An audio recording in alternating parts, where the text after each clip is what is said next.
Olá, eu sou Wagner Souza e seja muito bem-vindo ao canal Mundo Proibido. Qualquer um de nós que tem uma vida espiritual, com certeza já se perguntou qual é a verdadeira natureza de Deus, qual é o propósito da vida ou como viver uma vida digna. E claro, quem realmente era Jesus e o que ele ensinava. É bem provável que você já tenha se deparado com uma situação onde se questionou: Ora, mas Jesus pregava um amor e não ódio. Jesus nunca pregou o preconceito de cor, raça, sexo, religião, ou muito menos defendia a morte. São muitas perguntas e muitas respostas possíveis, porque sabemos que cada religião, doutrina ou filosofia tem sua própria visão de mundo. E como Jesus Cristo é o maior líder espiritual do Ocidente, com ele não seria diferente. E é sobre esses olhares diferentes que falaremos hoje. Um livro pouco conhecido do público brasileiro que foi canalizado por uma fazendeira na época com 80 anos de idade e que escolheu o anonimato. É uma versão bem mais pessoal e profunda dos acontecimentos ocorridos com Jesus Cristo, sua trajetória de vida e seus ensinamentos. Você verá, por exemplo, que muitos de seus ensinamentos não foram totalmente compreendidos ou assimilados e muitos deles foram completamente distorcidos. Talvez esse seja o motivo que centenas de milhares de pessoas no mundo se identificaram com esse documento, que ficou conhecido ou é chamado de As Cartas de Cristo. Essas 9 cartas contam a história de quem veio iluminar o mundo, capacitar a humanidade e construir uma nova consciência para os próximos 2000 anos. É um material extraordinário, originalmente muito extenso, por isso abordaremos os principais pontos. Espero que após assistir esse documentário ele contribua de alguma forma em sua vida, em especial na busca da sua evolução espiritual. No entanto, é de fundamental importância entendermos que nem você ou eu precisamos acreditar. Mas uma coisa eu te garanto: embora conheçamos muitas outras versões e histórias sobre Jesus Cristo, muitas contadas aqui no canal, mais uma vez veremos o quanto o Mestre era especial. Por isso é dito que essas cartas são a semente da futura evolução da humanidade.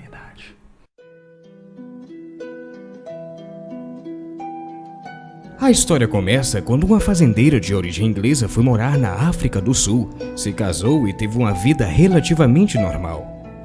Foi educada em um convento católico, mas ao contrário do que muitos pensam, nunca se tornou uma freira. Aos 40 anos de idade, se vê em uma situação de extremo desespero e, diante disso, roga a Deus por respostas e auxílio à sua dor. Depois disso, foram 40 anos de estudos e aprendizado com outras referências espirituais em busca da tão sonhada iluminação. Ao longo dessa trajetória, sua mente foi sendo desprogramada e purificada por Jesus Cristo para que aos 80 anos ela se tornasse canalizadora dos seus ensinamentos. Suas primeiras visões aconteceram precisamente em 1975.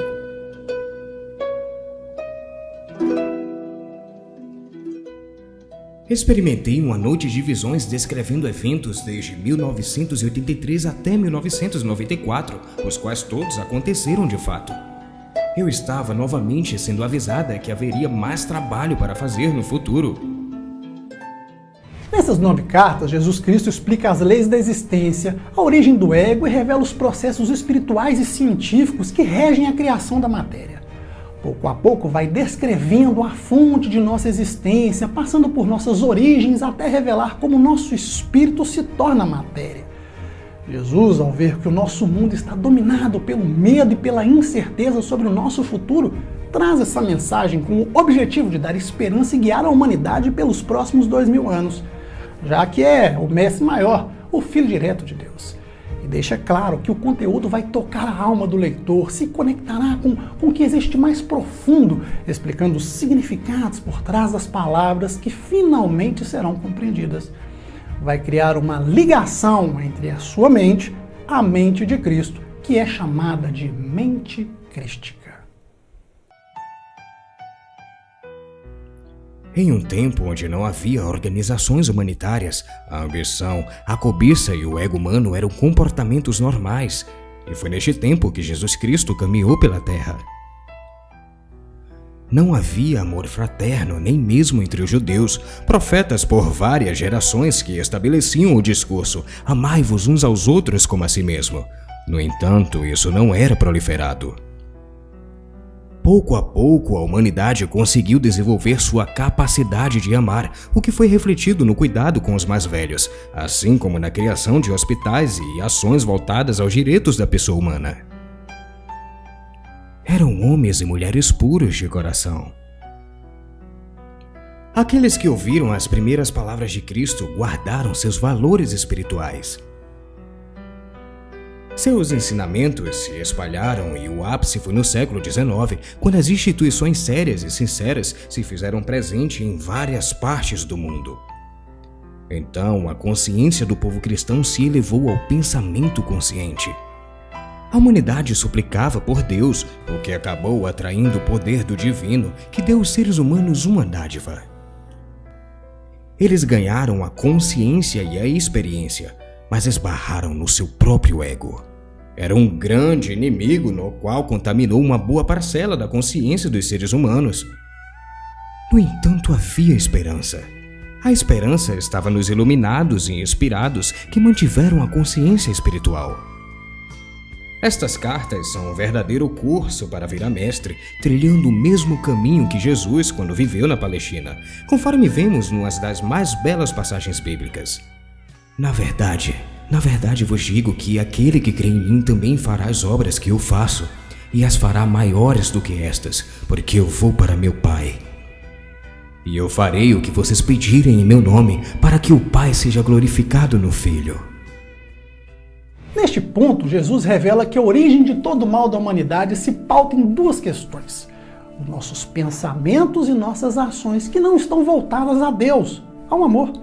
Isso porque houve uma interrupção que bloqueou o fluxo divino. Pensamentos e ações arbitrárias, longe do cuidado, do olhar fraterno entre os irmãos, afetou a consciência humana e assim bloqueou a passagem do divino.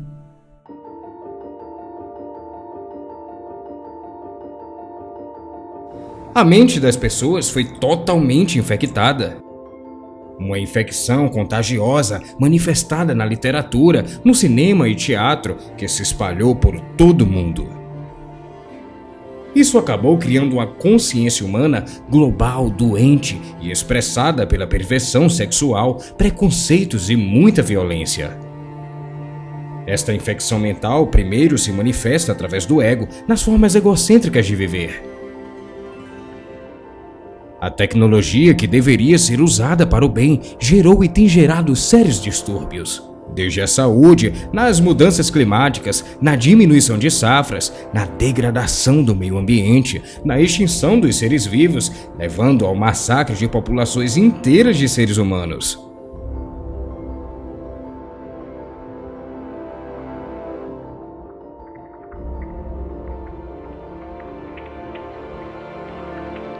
Esse comportamento desviado e destrutivo levou os humanos ao consumo excessivo de drogas, à crueldade, à depravação e a operações mafiosas.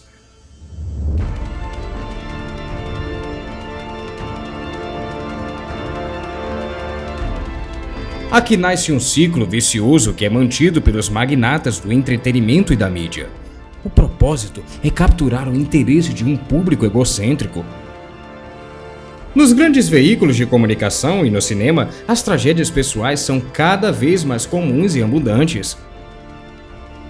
Com o advento dos smartphones, as pessoas têm medo de andar nas ruas. Muitas famílias estão presas atrás dos muros altos. Os problemas familiares e sociais são cada vez mais expostos com bastante frequência. E assim, a história da miséria humana se perpetua. Esta infecção contagiosa é uma alusão à besta, ao mal, ao que popularmente chamamos de demônio. Demônio não se trata daquele cara com o rosto vermelho, chifre ou rabo.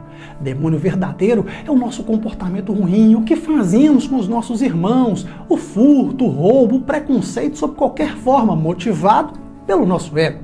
Essa infecção contamina tudo e vai diretamente nas mentes dos mais inocentes, que quase sempre são os mais vulneráveis emocionalmente. Segundo as cartas, o remédio é apenas um. O mal terá fim quando os ensinamentos de Cristo forem plenamente conhecidos e reconhecidos como a grande verdade. Sem isso, jamais haverá paz entre os povos e nações. O que nasce e se nutre em uma mente doente acaba por tomar forma no mundo físico. E isto não é um castigo de Deus, como as igrejas podem ensinar, é um fato científico da existência. Jesus revela então, através de duas visões, como foi o início de sua vida terrena, desde a sua infância até a juventude rebelde, inclusive como a sua vida mudou após o batismo e sobre seu exílio voluntário no deserto durante 6 semanas. Foi neste lugar que ele obteve a iluminação. Ele compreendeu o verdadeiro sentido da vida, a capacidade humana de criar a própria realidade, trilhando o seu próprio caminho de fartura e bem-aventurança. Detalhes incríveis sobre sua iluminação são revelados ilustrando o altíssimo grau do conhecimento adquirido. Ele compreendeu o universo como um todo, desde as menores entidades existentes no universo, descrita como grãos de areia, e descobriu que são regidas pelas mesmas leis universais através da mente de Deus.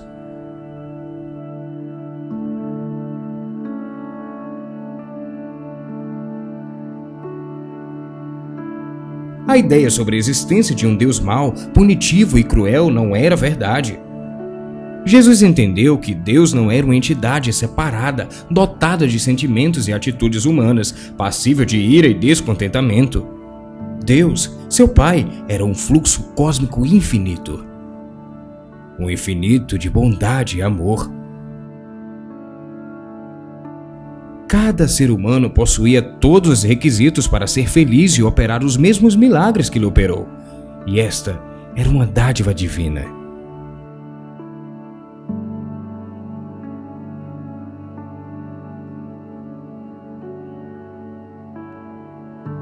A natureza divina dotou o ser humano de poderes, como por exemplo, a alimentação e nutrição, a cura, a proteção, satisfação das necessidades, trabalho, sobrevivência, ritmo, lei e ordem.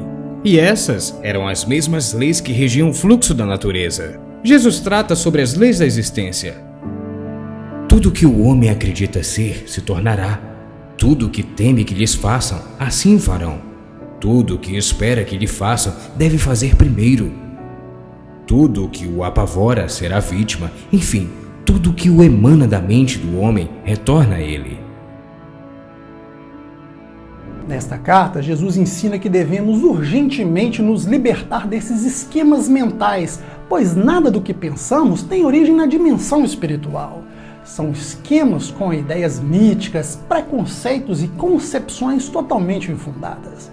Jesus nos ensina que cada um é responsável pelo próprio destino e por seu caráter, de modo que tudo que você pensa acontecerá, quer seja para o bem, quer seja para o mal. A primeira verdade da existência é que já nascemos com um esquema mental preparado, ou seja, fruto de outras vidas anteriores. Somente a oração sincera de todo o coração consegue atrair o Pai da consciência criativa, assim limpa a consciência humana e cria um processo para o seu desenvolvimento interior.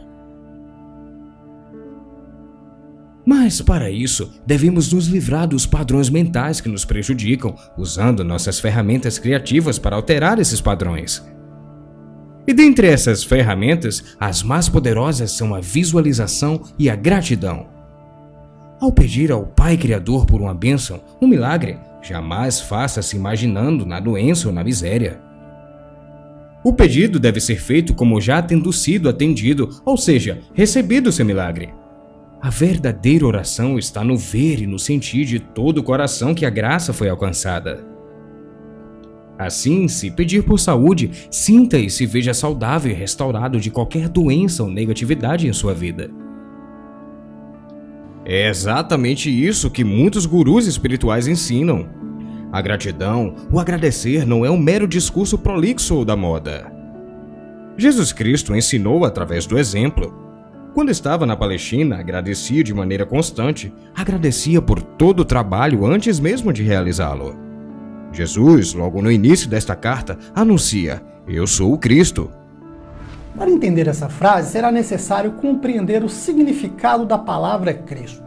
Cristo significa ungido, santificado ou consagrado. Jesus ensina que, embora esteja muito distante da humanidade, assim como a Terra está para o Sol, em consciência, se você chamá-lo com sinceridade, com todo o coração, ele estará tão perto quanto for necessário para te consolar.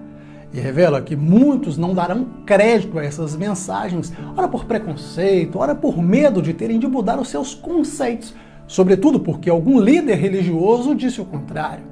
No entanto, ele alerta: nada pode impedir que sua mensagem chegue a todas as pessoas dispostas a evoluir espiritualmente e, claro, se vincular à mente de Deus. Jesus narra suas andanças e como era a Palestina na época em que viveu. Conta como seus ensinamentos foram mal compreendidos e muitos deles deturpados. Jesus revela que não irá voltar à Terra na condição de humano como antes, já que sua existência transcendeu as limitações físicas. Por isso, não é lógico ele ter ressuscitado em carne e osso. O que se deu, de acordo com suas próprias palavras, foi que seu amigo José de Arimateia tratou de retirar seu corpo após o sepultamento no túmulo da família. Depois o colocou em uma caverna escondida próxima à sua casa, a mesma que Jesus sempre usava para se proteger da chuva. Lá, o seu corpo permaneceu em paz até os dias de hoje, em um local totalmente desconhecido. Jesus Cristo hoje trabalha em outros níveis, em outras dimensões temporais e, da mesma forma, leva seus ensinamentos a essas outras esferas da realidade. No tempo em que era homem de carne e osso, Jesus realizou muitos milagres. Mas tanto os milagres quanto as curas tinham um propósito muito específico. Lembremos que naquela época as pessoas eram basicamente como nós, controladas e impulsionadas pelos chamados impulsos gêmeos, que significa ligação igual a rejeição, desejos igual a repulsões. Ao retornar ao deserto, Jesus enfrentou as mais diferentes reações dos aldeões de sua cidade. Ele foi acolhido por sua mãe Maria, que lhe deu abrigo e tentou convencê-lo a ter uma vida regrada e baseada nos princípios da fé judaica. Contudo, ela percebeu que seu filho havia mudado.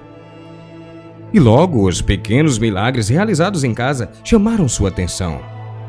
Se tratava de obras maravilhosas, desde curar pequenos ferimentos dos irmãos até tirar um pão pronto do forno sem que tivesse sido preparado. Foram muitas obras lindas.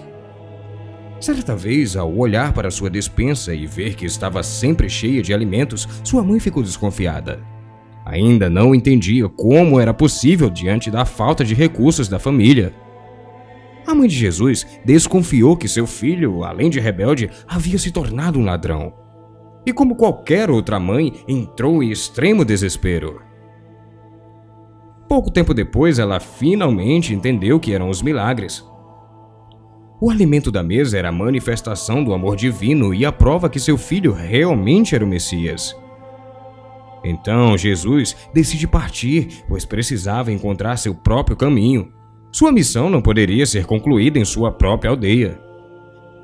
Ao chegar a Cafarnaum, se hospedou na casa de uma família em que o filho de Zedequias estava à beira da morte. Lá operou seu primeiro milagre de cura, o que trouxe esperança e felicidade à família e todas as pessoas à sua volta. Zedequias então resolveu levar Jesus Cristo para espalhar sua boa nova. Levou ao porto da cidade, onde o mestre realizava curas e ensinava os homens e mulheres sobre a verdade divina. Neste local, que inspirado pela orientação divina, Jesus convida os jovens trabalhadores do porto a segui-lo e ajudá-lo em sua missão. Com isso, encontrou seus 12 discípulos, que o acompanhou até a sua partida no triste desfecho da crucificação. No entanto, ensinando os jovens que o seguiam, Jesus percebeu que eles compartilhavam de suas ideias. Suas ideias sobre um Deus bom, um Deus do amor, diferente dos ensinamentos dos rabinos. A esses jovens, Jesus só poderia oferecer como troca o auxílio do Pai, a fim de propagar a boa nova e prometer, claro, que nada lhes faltaria. Jesus não tinha nada, eles deveriam segui-lo pela fé. Assim, antes de tudo, os discípulos iam às cidades, anunciavam sua chegada e falavam sobre seus ensinamentos. Lá, chamavam o máximo de pessoas para ouvi-lo. Jesus tinha a plena certeza que tudo o que passou em sua vida até chegar naquele ponto foi um grande aprendizado. O convívio com seu povo o preparou para que sua mensagem fosse entregue de forma certeira, porque conhecia as tristezas do seu povo, os anseios e suas alegrias. Ele sabia que Deus o havia preparado fisicamente e mentalmente para suportar os desafios e, claro, o maior, compreender as grandes multidões, que era a sua verdadeira paixão. Jesus sabia que era um presente do Pai para as pessoas e para o mundo, e não a salvação do castigo imposto por um Deus irado com os pecadores. Por isso estava preparado para enfrentar o que viesse à sua frente. Os sacerdotes e os judeus aceitou morrer na cruz pelo que tinha visto no deserto. Esta foi sua jornada durante os 3 anos de sua missão. Em seus ensinamentos, pregava que o homem deveria curar as suas crenças para que seus corpos e suas vidas fossem curados. Quando os enfermos chegavam a ele, Jesus ficava alegre, porque já sabia que o Pai os curaria assim que fossem tocados. Não havia dúvidas em sua mente. De maneira exaustiva, incansável, Jesus pregava que o reino dos céus estava exatamente dentro de cada uma das pessoas, bastando acreditar na própria divindade que foi um presente de Deus em suas vidas. A pobreza e a doença era fruto do desconhecimento da capacidade infinita de Deus de prover os seus filhos. Para isso, bastava apenas pedir de coração para que fossem atendidos. Para conhecer a Deus, não é necessário olhar para o céu, basta olhar à sua volta. Encontrar esse reino dos céus é não necessitar nunca mais de nada do terreno. É a verdadeira riqueza tão almejada. Jesus Cristo então fala sobre a grande lei: todos colhem exatamente aquilo que plantam. Façam aos outros exatamente o que gostariam que fizessem a vocês. Aquilo que plantamos como nossa realidade, seja ela de luta pela sobrevivência ou opulência e fartura, manifesta de forma inexorável. Se doarmos com um amor no coração, tudo retornará com fartura, pois foi feito da maneira correta. Nesta carta, Jesus ensina que devíamos nos livrar de nossas crenças, os velhos dogmas, como por exemplo a salvação pelo sangue do Cordeiro, e explica que devemos estar com a mente aberta para a verdade da existência. Seu primeiro ensinamento conta que a lei da causa e efeito é uma característica natural inerente à existência. Ela é conhecida pelos homens como o eletromagnetismo, são impulsos fundamentais da existência e da própria consciência humana que originaram suas formas visíveis de vida e são os únicos instrumentos da criação. Somos os criadores da matéria, da forma individualizada e pela personalidade em todos os entes vivos. Somos particuladores de ondas. Deus está presente em todos os lugares, é onipresente e pode solucionar todos os nossos problemas se pedirmos com amor e fé em nosso coração. Neste ponto do livro, ele conta uma parábola. Imagine uma criança que grita e esperneia porque quer um sorvete. O tempo todo, enquanto faz esse barulho, seu pai espera pacientemente à porta de seu quarto para mostrar que trouxe para ela o sorvete e a fruta. Talvez você pense que esta parábola é improvável, e no entanto é o que acontece. As mães se lembrarão de ocasiões em que os filhos se mostraram aflitos por alguma coisa e negavam-se a escutar o que elas tentavam dizer a eles, mas elas já tinham a solução, esperando apenas que eles se acalmassem e enxugassem suas lágrimas. Jesus explica que enquanto as pessoas não pararem de chorar e perceberem que o Pai Criador já tem a solução, a humanidade não conseguirá se livrar de suas amarras e correntes dos pensamentos ignorantes. Estas cartas nada mais são que a mesma verdade que ele disse há 2000 anos atrás. Acontece que nós podemos nos aprofundar nela e jamais alterá-la. Jesus então conta sobre o milagre da multiplicação dos pães e peixes para mostrar ao povo que a mente poderosa de Deus era ilimitada e poderosamente ativa. E ele segue neste capítulo contando mais algumas de suas passagens para dar exemplos destes ensinamentos, dentre elas a fé e o grão de mostarda. Jesus ainda ensina que sua parábola sobre a fé foi mal interpretada. Ele explica: olhe para esta árvore frondosa, com sua imensa copa e seu tronco enorme. Ela cresceu de uma semente de um tamanho diminuto. Mas nessa semente já havia o conhecimento da consciência, daquilo que ela se tornará. É um fragmento da consciência retirada da consciência criativa divina. Ao ser plantada na terra, crescerá por meios materiais e alcançará sua plenitude, da qual possui o conhecimento dentro de si mesma. Portanto, se você crer no que pede tão poderosamente como a semente de mostarda conhece a sua própria identidade, poderá fazer qualquer coisa que quiser. Apenas creia e você receberá. Outra parábola fala sobre o bom pastor. Jesus nos contou uma parábola sobre essa disponibilidade em aprender os ensinamentos e o livre-arbítrio em escolher ser uma ovelha ou uma cabra.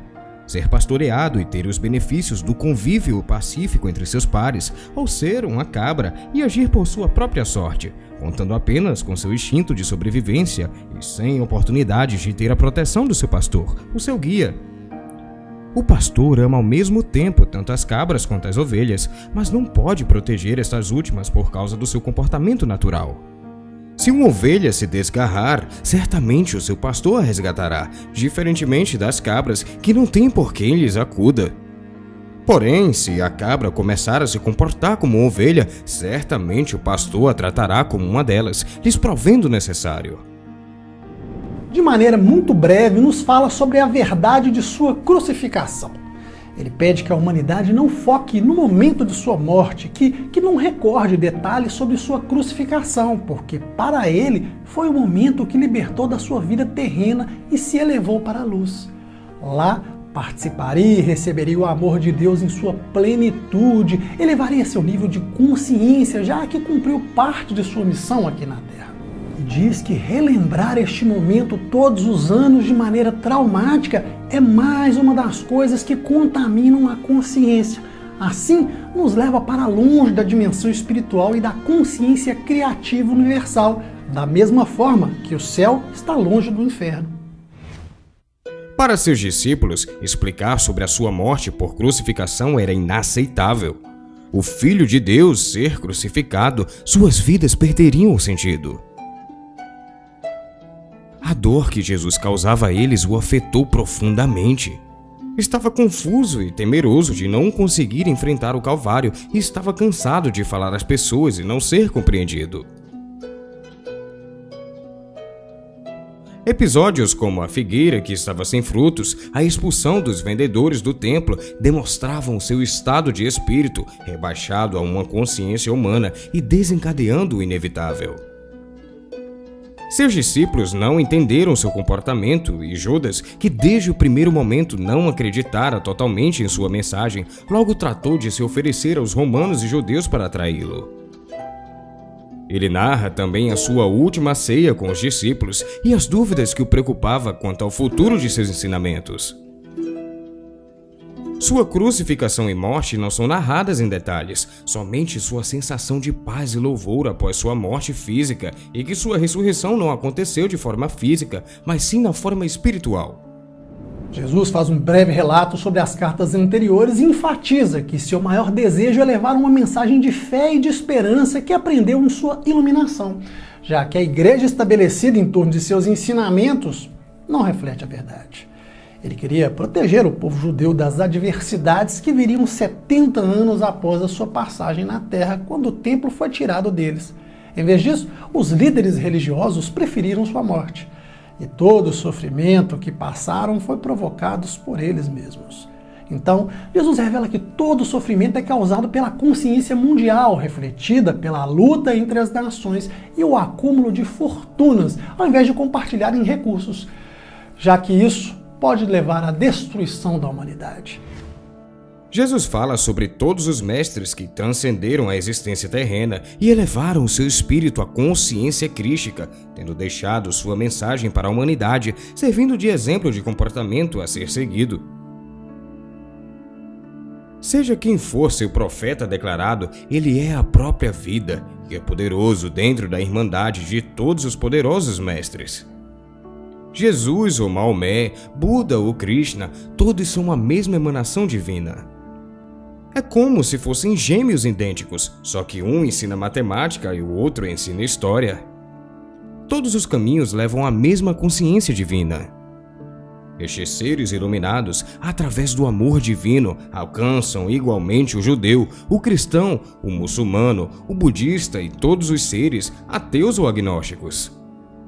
À medida que cada uma das pessoas for aceitando estas cartas como a verdade da existência, for procurando viver cada dia seguindo esses princípios, mais e mais estaremos próximos de alcançar a evolução espiritual que nos levará à libertação, à plenitude. De nada vale os povos do Ocidente e Oriente entrarem em conflito por conta de divergências religiosas, pois no final todos foram orientados por mestres semelhantes. Também vale ressaltar que de nada vale alterar os ensinamentos para favorecer seus interesses humanos, como privar as mulheres da liberdade, a quem tem direito igualmente perante os homens. Jesus só se tornou celibatário por vontade própria, mas os outros mestres não, e tiveram muita influência e ajuda por conta de sua convivência e respeito para com elas. E ele explica o engano com relação à fonte do pecado ser a mulher, quando na verdade é dever do homem comportar-se com respeito e igualdade para com elas. O homem e a mulher são duas metades iguais de um todo. Nesta carta, Jesus começa a explicar os verdadeiros processos da criação. Ele rejeita os ensinamentos da ciência e da religião dos dias de hoje e define como a verdade do ser. Também fala sobre o ego humano, o meio para a individualização terrena, necessária, mas que é também a fonte de todo o sofrimento, o propósito que motiva tal criação. Jesus inicia nos contando que sua mensagem foi distorcida ao longo dos anos e não refletem a verdade que ele descobriu, tampouco sua verdadeira personalidade, criando um mito que em nada se assemelha ao que ele pretendia passar. Ele desejava mostrar às pessoas a verdadeira natureza de Deus, a quem chamava de Pai, já que os judeus consideravam naquela época a mulher relegada a um papel secundário, e sua mensagem seria menos compreendida ainda. Mas ele já entendia este Pai como pai e mãe, a dualidade da criação. O Antigo Testamento foi completamente deturpado pelos judeus ortodoxos, e pouco foram os pregadores que alcançaram o verdadeiro entendimento de suas passagens. Portanto, ele repete neste capítulo: busque primeiro o reino dos céus, e todas as coisas boas serão dadas a você em acréscimo. Jesus aborda um tema muito interessante nos dias de hoje, a natureza da realidade, suas implicações no espaço-tempo, como se dá a formação da matéria através do pensamento divino, usando como criador dessa realidade os nossos pensamentos, capazes de processar essas informações eletromagnéticas e solidificar em seu estado para um nível sólido, criando tudo que está à nossa volta, de acordo com nossas inclinações e condicionamentos a que estamos inseridos com o passar das eras.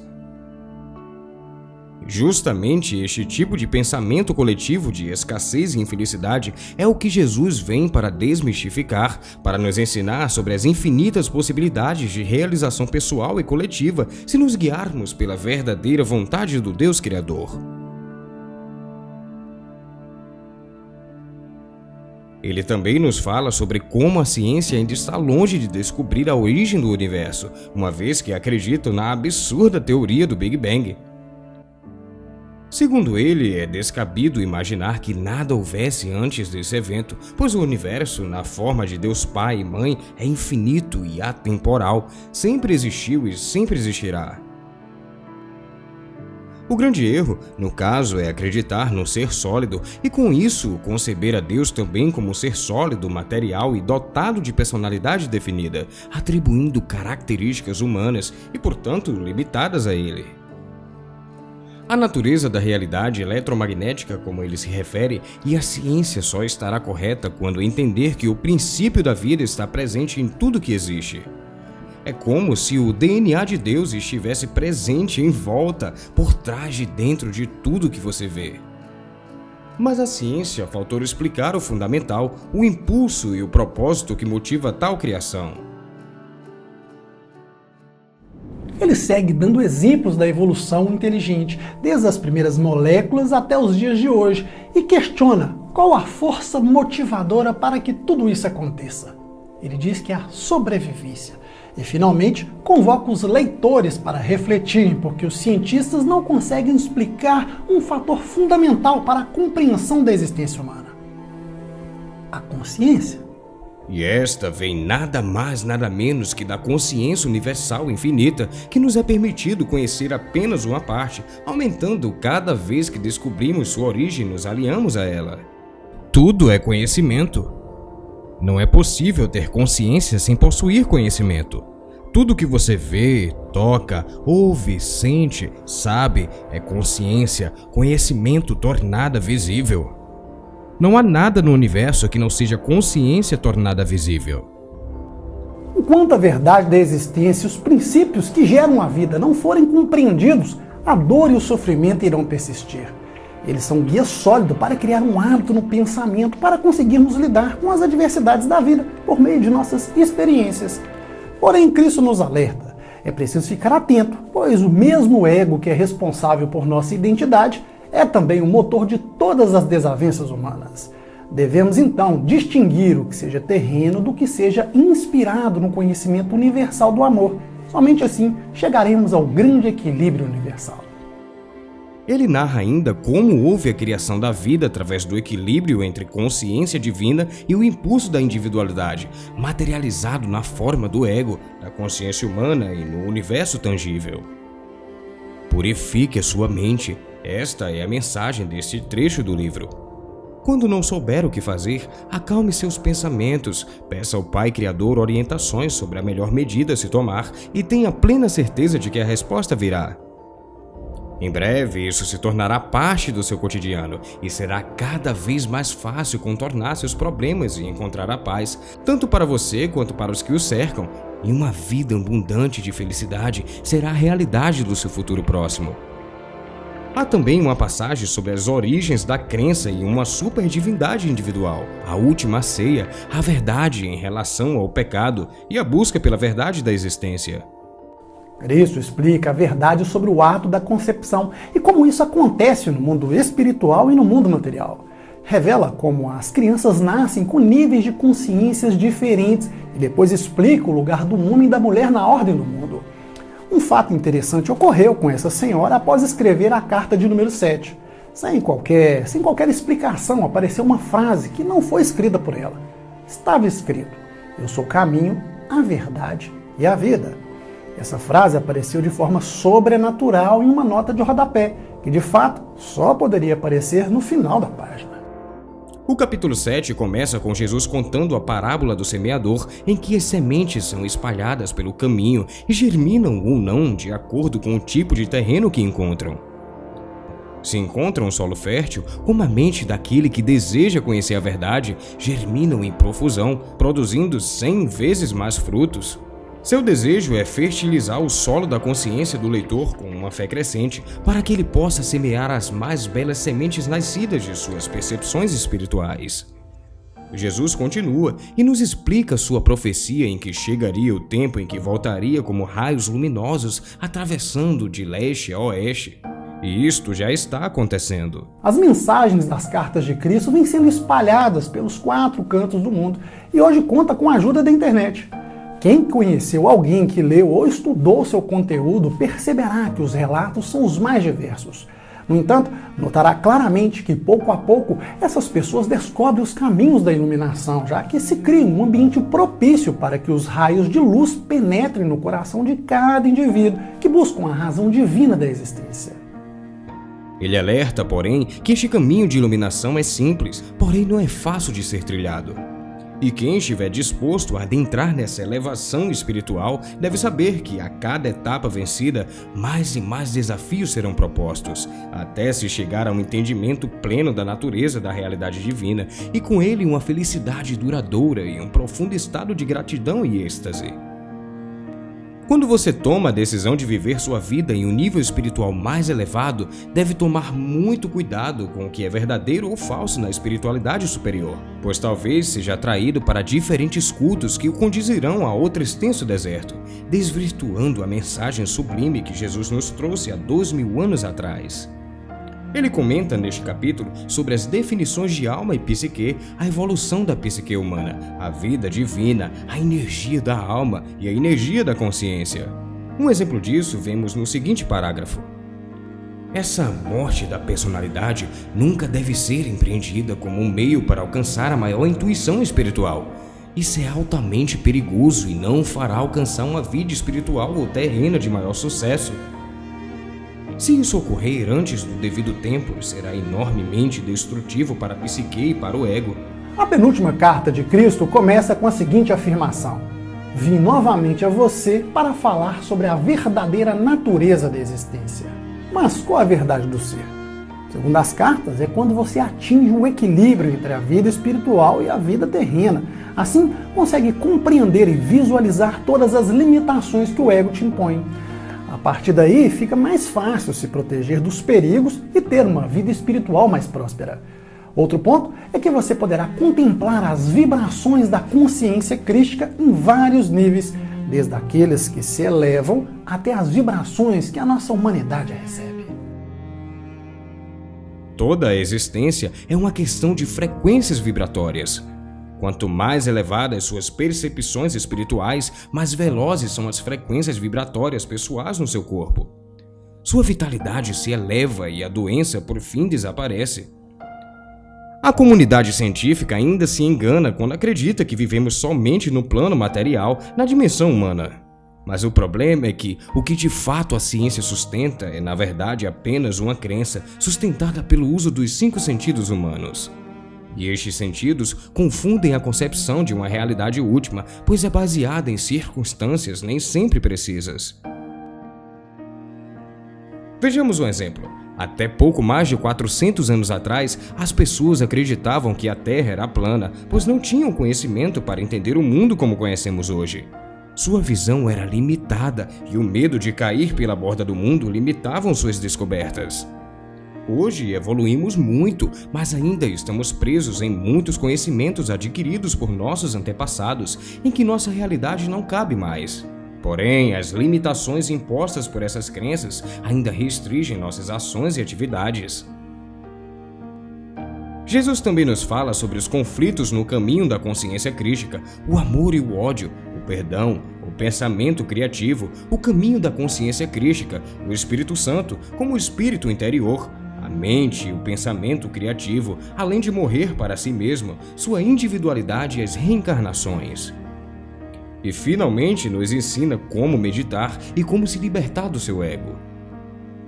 Em sua narrativa final, continua dizendo que a vida de quem assimila as cartas com amor no coração, verdadeiro espírito de busca e a mente aberta para a elevação de suas frequências espirituais, terá em seu caminho uma vida de prazeres duradouros e realizações positivas. Sentirá um amor puro e sincero pelo outro, uma compaixão por todos que estão à sua volta, exprimindo esse amor numa vibração que modificará o seu mundo, tanto interior quanto exterior, encontrando a paz mental e a autocura. O processo de evolução é infinito e devemos estar sempre atentos para ascender cada vez mais, levando a mensagem do Pai Criador e iluminando a mente de todos aqueles que buscarem pela verdade. Bem, chegamos à carta de número 9. Nesta última carta, Jesus organiza suas conclusões, ensina as pessoas como superar o ego e como experimentar a paz interior. Fala sobre racismo, autoestima e o reino dos céus, o céu interior. Ele traça um caminho lógico, passando ali por todas as cartas. Estabelece uma narrativa que unifica os conhecimentos adquiridos quando era homem de carne e osso, com os principais fatos que definiram sua iluminação. Por fim, trata sobre suas pregações, fazendo todas as correções necessárias para que sua mensagem seja totalmente compreendida, mas nos dias de hoje. Finaliza com uma mensagem de amor e de coragem para todos aqueles que chegaram até essas cartas. Uma mensagem para você que acabou de assistir a esse documentário. E assim, termino fazendo das palavras de Cristo as minhas palavras. Cristo diz: deixo para vocês meu amor e desejo uma rápida jornada rumo à luz espiritual.